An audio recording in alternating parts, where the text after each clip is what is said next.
اللہ تعالیٰ نے بنی نوع انسان کی رہنمائی کے لیے کم و بیش 1,24,000 انبیاء کرام علیہ السلام کو مبعوث فرمایا۔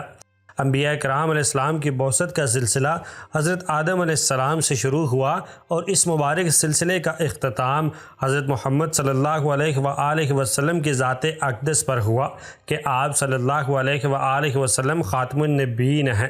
قرآن کریم میں متعدد انبیاء کرام علیہ السلام کے اسماء گرامی مذکور ہیں، جبکہ بعض انبیاء کرام علیہ السلام کے نام احادیث مبارکہ میں بھی ملتے ہیں۔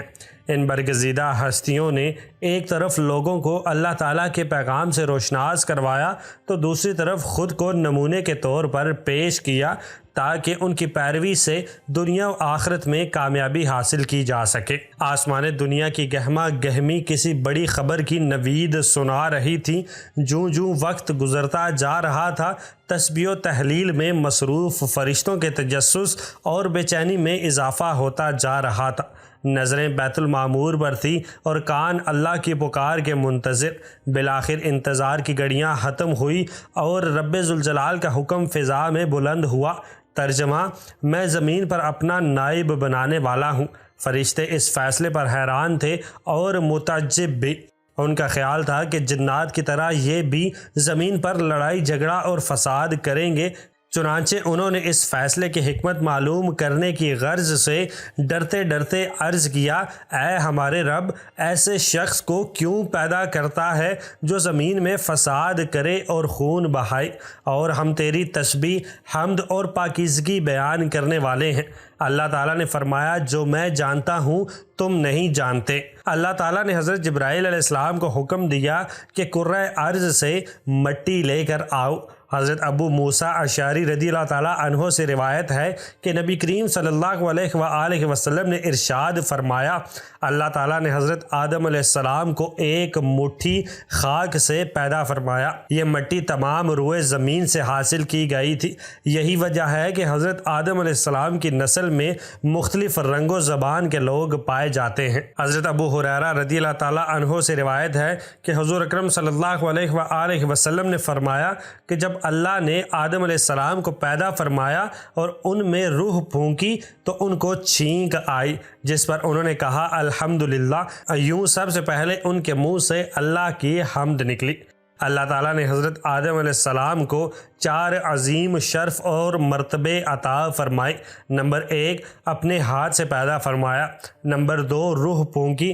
نمبر 3، فرشتوں کو سجدہ کرنے کا حکم فرمایا۔ نمبر 4، اشیاء کے ناموں کے علم سے سرفراز فرمایا۔ اللہ تعالیٰ نے حضرت آدم علیہ السلام کو تمام نام سکھا کر ان چیزوں کو فرشتوں کے سامنے پیش کیا اور فرمایا: اگر تم سچے ہو تو ان چیزوں کے نام بتاؤ۔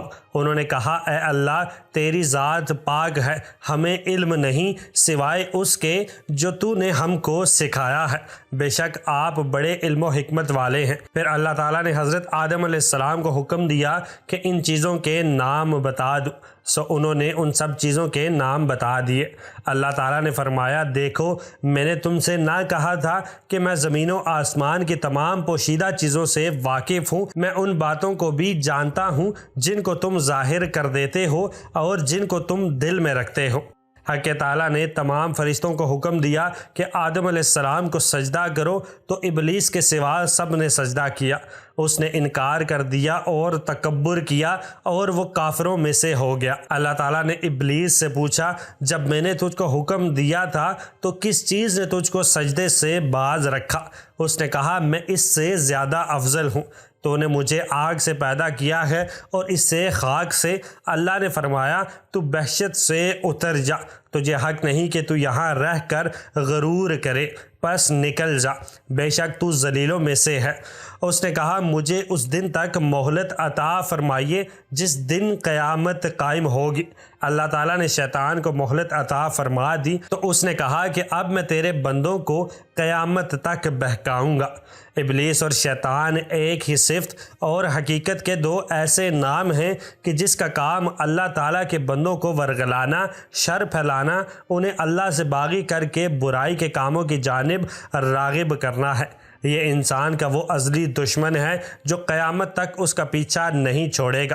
حضرت عائشہ صدیقہ رضی اللہ تعالی عنہا سے روایت ہے کہ نبی کریم صلی اللہ علیہ وآلہ وسلم نے فرمایا کہ فرشتے نور سے، آدم مٹی سے اور ابلیس آگ سے پیدا کیا گیا۔ حضرت عبداللہ بن عمر رضی اللہ تعالیٰ عنہ فرماتے ہیں کہ جنات حضرت آدم علیہ السلام سے 2000 سال پہلے سے دنیا میں آباد تھے، جنہوں نے دنیا میں دنگا فساد مچا رکھا تھا۔ چنانچہ اللہ نے فرشتوں کے ایک لشکر کو دنیا میں روانہ کیا، جنہوں نے ان جنات کو مار مار کر سمندری جزیروں اور ویران علاقوں میں بھگا دیا۔ حضرت سعید بن منصور رحمۃ اللہ علیہ کا قول ہے کہ اس موقع پر بہت سے جنات قتل کیے گئے اور کچھ گرفتار بھی ہوئے۔ انہی میں ابلیس بھی تھا جو ابھی بچہ تھا، اسے آسمان پر لا کر رکھا گیا۔ یہ فرشتوں کے ساتھ عبادت میں مصروف ہو گیا اور بہت جلد علوم کا ماہر اور عبادت گزار بن گیا، چنانچہ اسے آسمانوں میں معلم الملکوت کے نام سے پکارا جانے لگا۔ حضرت عبداللہ بن مسعود رضی اللہ تعالیٰ عنہ فرماتے ہیں کہ ابلیس آسمانوں میں فرشتوں کا سردار بن گیا تھا۔ حضرت ابن عباس رضی اللہ تعالیٰ عنہ نے فرمایا کہ ابلیس کا نام عزازیل تھا۔ سورہ الکہف آیت 50 میں بھی اللہ تعالیٰ نے فرمایا کہ ابلیس جنات میں سے تھا۔ تفسیر ابن جوزی میں حضرت عبداللہ بن عباس رضی اللہ تعالیٰ عنہ سے روایت ہے کہ نبی کریم صلی اللہ علیہ وآلہ وسلم نے فرمایا، شیطان آدمی کے جسم میں خون کی طرح سرایت کر جاتا ہے، بندے کا دل اس کا خاص ٹھکانہ ہے، تاہم شیطان کو اتنی قوت حاصل نہیں کہ وہ انسان کو راہ حق سے زبردستی ہٹا دے۔ یہ دوسری بات ہے کہ وہ لوگوں کے دلوں میں وسوسے اور برے خیالات ڈال کر انہیں برائی کی طرف راغب کرتا رہتا ہے، اور یہی بندوں کا امتحان ہے۔ یوں تو جنت میں تمام آسائشیں، نعمتیں موجود تھیں، لیکن اس کے باوجود حضرت آدم علیہ السلام تنہائی اور اجنبیت محسوس کرتے تھے، چنانچہ اللہ تعالیٰ نے ان کی تنہائی دور کرنے کا بندوبست فرماتے ہوئے حضرت حوا علیہ السلام کو پیدا کر دیا۔ محمد بن اسحاق حضرت ابن عباس رضی اللہ تعالیٰ عنہ سے روایت کرتے ہیں کہ حضرت حوا علیہ السلام کو حضرت آدم علیہ السلام کی بائیں طرف کی چھوٹی پسلی سے پیدا کیا گیا جبکہ وہ سو رہے تھے۔ پھر اللہ نے حضرت آدم علیہ السلام کو حکم فرمایا کہ وہ اور ان کی بیوی جنت میں سکونت فرمائیں، اور فرمایا جہاں سے چاہو بلا روک ٹوک کھاؤ، لیکن اس درخت کے پاس نہ جانا ورنہ ظالموں میں سے ہو جاؤ گے۔ حضرت آدم علیہ السلام اور حضرت حوا علیہ السلام بڑے آرام و سکون سے جنت میں رہنے لگے۔ روایت میں ہے کہ حضرت آدم علیہ السلام 100 سال یا 60 سال جنت میں رہے۔ اس عرصے میں دونوں پر جنت کے کسی بھی حصے میں جانے پر پابندی نہ تھی سوائے شجر ممنوعہ کے۔ شیطان اب ان دونوں کا کھلا دشمن تھا اور اپنی سزا کا بدلہ لینے کے لیے بے قرار بھی۔ اس کی شدید خواہش تھی کہ اللہ کے حکم کی خلاف ورزی کرے۔ پھر شیطان نے ان دونوں کے دلوں میں وسوسہ ڈالا تاکہ ان کی شرمگاہیں جو ایک دوسرے سے پوشیدہ تھی بے پردہ ہو جائیں۔ اس نے انہیں کہا، تمہارے رب نے تم دونوں کو اس درخت سے اس لیے منع فرمایا کہ کہیں یہ پھل کھا کر تم دونوں فرشتے نہ ہو جاؤ یا کہیں ہمیشہ زندہ رہنے والوں میں سے ہو جاؤ۔ شیطان کی ان باتوں نے حضرت حوا علیہ السلام کو سوچنے پر مجبور کر دیا، اور پھر شیطان کی مسلسل اور تواتر کے ساتھ سازشیں رنگ لائی اور اس نے حضرت حوا علیہ السلام کو پھل کھانے پر راضی کر لیا۔ ایک دن حضرت حوا علیہ السلام نے حضرت آدم علیہ السلام سے کہا کہ ہم اس شجر ممنوعہ کا ذرا سا حصہ کھا کر تو دیکھیں، آخر وہ کیا راز ہے جو اللہ نے اسے کھانے سے منع فرمایا ہے۔ شروع میں تو حضرت آدم علیہ السلام اس کے لیے قطعی طور پر تیار نہ تھے، لیکن پھر حضرت حوا علیہ السلام کے مسلسل اصرار پر باطل نخواستہ وہ بھی راضی ہو گئے۔ ابھی ان دونوں نے پھل کو پورے طور پر چکھا بھی نہ تھا کہ ان کی سترگاہیں ایک دوسرے پر عیاں ہو گئی، جس پر دونوں بدحواسی اور پریشانی میں جنت کے درختوں کے پتے توڑ توڑ کر اپنا بدن چھپانے لگے۔ اللہ نے دونوں کو پکارا اور فرمایا، کیا میں نے تم کو منع نہیں کیا تھا کہ اس درخت کا پھل نہ کھانا اور شیطان کے ورگلانے میں نہ آنا؟ یہ تمہارا کھلا دشمن ہے۔ دونوں نے جب اللہ کی پکار سنی تو مارے خوف الہی کے کانپ اٹھے، نہایت لاچارگی اور عاجزی سے اپنی خطا پر نادم و شرمندہ ہوتے ہوئے بارگاہ خداوندی میں عرض کیا، اے ہمارے رب، ہم دونوں سے بہت بڑی غلطی ہو گئی ہے۔ اب اگر آپ نے ہم پر رحم و کرم نہ کیا اور معاف نہ فرمایا تو ہم تباہ و برباد ہو جائیں گے۔ حق تعالیٰ نے فرمایا کہ اب تم دونوں ایک خاص مدت تک زمین پر ہی رہو گے جہاں تم ایک دوسرے کے دشمن ہوگے، اور وہاں ہی مرنا ہے اور اسی میں سے پھر پیدا ہونا ہے۔ چنانچہ دونوں کو زمین کی طرف روانہ کر دیا گیا۔ روایت میں ہے کہ حضرت آدم علیہ السلام کو ہند، حضرت حوا علیہ السلام کو جدہ اور ابلیس کو بصرہ سے چند میل کے فاصلے پر دمستمان کے مقام پر اتارا گیا۔ حضرت صدی رحمۃ اللہ علیہ فرماتے ہیں کہ جب حضرت آدم علیہ السلام جنت سے ہند میں اترے تو ان کے پاس حجر اسود تھا اور جنت کے درختوں کے پتوں کی ایک مٹھی بھی تھی۔ پھر حضرت آدم علیہ السلام نے ان پتوں کو زمین پر پھیلا دیا اور یہ خوشبودار درخت ان پتوں ہی کی پیداوار ہے۔ حضرت ابن عباس رضی اللہ تعالیٰ عنہ سے مروی ہے کہ حضرت جبرائیل علیہ السلام حضرت آدم علیہ السلام کے پاس آئے اور گندم کے 7 دانے ساتھ لائے۔ حضرت آدم علیہ السلام نے پوچھا یہ کیا ہے؟ عرض کیا یہ اس درخت کا پھل ہے جس سے آپ کو روکا گیا تھا لیکن آپ نے تناول کر لیا تھا۔ فرمایا تو اب میں اس کا کیا کروں؟ عرض کیا ان کو زمین میں بو دیجئے۔ حضرت آدم علیہ السلام نے بو دیے اور وہ دانے وزن میں ان دنیا کے دانوں سے لاکھ درجے زیادہ تھے۔ وہ دانے اگے، حضرت آدم علیہ السلام نے فصل کاٹی، پھر دانوں کو بھوسی سے جدا کیا، پھر صفائی کی، اسے پیس کر آٹا گوندا اور روٹی پکائی۔ اس طرح محنت و مشقت کے بعد اسے کھایا۔ حضرت آدم علیہ السلام زمین پر آنے کے بعد نہایت شرمسار اور افسردہ تھے۔ پھر حضرت حوا علیہ السلام سے علیحدگی نے بھی سخت پریشانی میں مبتلا کر دیا تھا۔ روایت میں ہے کہ آپ ایک طویل عرصے تک اللہ تعالیٰ کے حضور گڑ گڑاتے، فریاد کرتے اور آنسو بہاتے رہے، یہاں تک کہ اللہ تعالیٰ کو ان کی اس گریہ و زاری پر رحم آ گیا، اور پھر ایک دن حضرت جبرائیل علیہ السلام نے حضرت آدم علیہ السلام کے پاس آ کر انہیں اللہ کی جانب سے معافی کی نوید سنائی۔ حضرت آدم علیہ السلام خوشی سے سرشار بارگاہ خداوندی میں سربہ سجود ہو کر شکر بجا لائے۔ پھر حضرت جبرائیل علیہ السلام انہیں لے کر مکہ آئے جہاں حضرت آدم علیہ السلام نے کعبہ شریف کی بنیاد رکھی اور حجر اسود کو کعبہ کی دیوار پر نصب فرمایا، پھر اس کے گرد طواف کیا۔ طواف سے فارغ ہو کر حضرت جبرائیل علیہ السلام انہیں جبل عرفات پر لے گئے جہاں حضرت حوا علیہ السلام تشریف فرما تھی، لیکن طویل عرصے کی جدائی اور حالات نے بہت سے جسمانی تغیرات پیدا کر دیے تھے، چنانچہ دونوں ایک دوسرے کو پہچان نہ پائے، جس پر حضرت جبرائیل علیہ السلام نے دونوں کا تعارف کروایا۔ حضرت آدم علیہ السلام اور حضرت حوا علیہ السلام کی ملاقات کے بعد اللہ نے انہیں اولاد کثیر سے نوازا۔ حضرت حوا علیہ السلام جب امید سے ہوتی تو ایک لڑکا اور ایک لڑکی پیدا ہوتے، جب دوبارہ امید سے ہوتی تو پھر ایک لڑکا اور ایک لڑکی ہوتے۔ پہلے والے لڑکے کی شادی دوسری مرتبہ والی لڑکی سے اور دوسرے والے لڑکے کی پہلی والی لڑکی سے شادی کر دی جاتی۔ چنانچہ پہلی مرتبہ قابیل اور ان کی بہن اکیلمیہ پیدا ہوئی، دوسری مرتبہ حابیل اور ان کی بہن یہودا پیدا ہوئی۔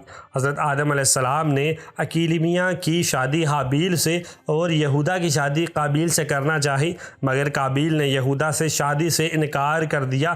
وہ اکیلمیہ سے شادی کرنا چاہتا تھا کیونکہ وہ یہودا سے زیادہ خوبصورت تھی۔ حضرت آدم علیہ السلام نے ہر چند سمجھایا لیکن وہ بضد رہا۔ آخر حضرت آدم علیہ السلام نے دونوں بیٹوں سے فرمایا کہ تم دونوں اپنی قربانی کوہ صفا پر لے جاؤ، اللہ کے حکم سے آسمان سے آگ آئے گی جو حق کا فیصلہ کر دے گی۔ دونوں اپنی قربانیوں کو لے کر جبل صفا پہنچے۔ چونکہ حابیل حق پر تھا اس لیے اس کی قربانی قبول کر لی گئی۔ اس پر قابیل حابیل کا جانی دشمن ہو گیا اور پھر ایک دن اس نے حابیل کو قتل کر ڈالا۔ حابیل کے قتل کے بعد قابیل کو یہ فکر لاحق ہو گئی کہ اس کی لاش کیسے چھپائے۔ وہ لاش کو کندھوں پر رکھ کر مارا مارا پھرتا رہا۔ آخر کار اللہ نے ایک کوے کے ذریعے اس سے بھائی کی لاش دفنانے کا طریقہ سکھایا۔ قرآن پاک میں ہے پھر اللہ نے ایک کوے کو بھیجا جو زمین کھودنے لگا تاکہ اسے بتائے کہ بھائی کی لاش کو کیسے چھپائے۔ کہنے لگا کہ افسوس میری حالت پر، کیا میں اس سے بھی گیا گزرا ہوں کہ اس کوے کے برابر ہوتا اور اپنے بھائی کی لاش کو چھپا دیتا۔ پھر وہ بہت پشیماں ہوا۔ حضرت آدم علیہ السلام کی وفات کا وقت آیا اور فرشتے گھر میں داخل ہوئے تو آپ سمجھ گئے اپنی اہلیہ حضرت حوا علیہ السلام اور اپنے بچوں سے فرمایا کہ تم سب مجھے تنہا چھوڑ دو۔ اس کے بعد آپ اللہ تعالیٰ کی حمد و ثنا میں مصروف ہو گئے۔ فرشتوں نے روح قبض کی، پھر غسل دے کر کفن پہنایا، خوشبو لگائی، گڑھا کھود کر قبر بنائی۔ حضرت جبرائیل علیہ السلام نے ان کے بیٹے حضرت شیث علیہ السلام کو نماز جنازہ پڑھانے کا طریقہ بتایا۔ آپ علیہ السلام نے نماز جنازہ پڑھائی۔ عام طور پر تاریخی کتب میں حضرت آدم علیہ السلام کی عمر مبارکہ 960 سال بیان کی گئی ہے۔ معراج کے سفر میں نبی کریم صلی اللہ علیہ وآلہ وسلم جب پہلے آسمان پر پہنچے تو وہاں آپ صلی اللہ علیہ وآلہ وسلم نے حضرت آدم علیہ السلام کو دیکھا، جن کے دائیں جانب بھی لوگوں کی جماعتیں تھیں اور بائیں جانب بھی۔ آپ صلی اللہ علیہ وآلہ وسلم نے دیکھا کہ حضرت آدم علیہ السلام جب دائیں جانب دیکھتے ہیں تو ہنستے ہیں اور بائیں جانب دیکھتے ہیں تو روتے ہیں۔ اور حضرت صلی اللہ علیہ وآلہ وسلم فرماتے ہیں کہ میں نے حضرت جبرائیل علیہ السلام سے پوچھا، اے جبرائیل یہ کیا ہے؟ انہوں نے کہا یہ حضرت آدم علیہ السلام ہیں اور یہ ان کی اولاد کی روحیں ہیں۔ جب دائیں جانب دیکھتے ہیں جو جنتی ہیں تو ہنستے ہیں، اور جب بائیں جانب دیکھتے ہیں جو جہنمی ہیں تو روتے ہیں۔ حضرت عمر رضی اللہ تعالیٰ عنہ سے مروی ہے کہ نبی کریم صلی اللہ علیہ وآلہ وسلم نے فرمایا کہ جب حضرت آدم علیہ السلام سے لغزش ہو گئی تو انہوں نے بارگاہ خداوندی میں عرض کیا، اے میرے پروردگار، میں آپ سے محمد صلی اللہ علیہ وآلہ وسلم کے وسیلے سے سوال کرتا ہوں کہ آپ میری مغفرت فرما دیجئے۔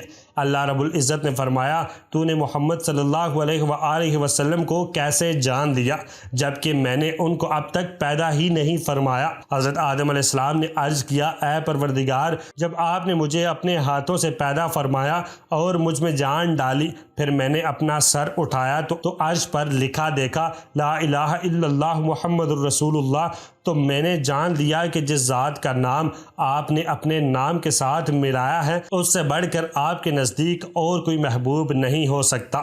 تو اللہ نے فرمایا، اے آدم، تو نے سچ کہا، وہ میرے نزدیک سب سے محبوب ہیں، اور جب تو نے ان کے وسیلے سے مجھ سے مانگ لیا تو پس میں نے تیری بخشش کر دی، اور اگر محمد صلی اللہ علیہ وآلہ وسلم نہ ہوتے تو میں آپ کو بھی پیدا نہ کرتا۔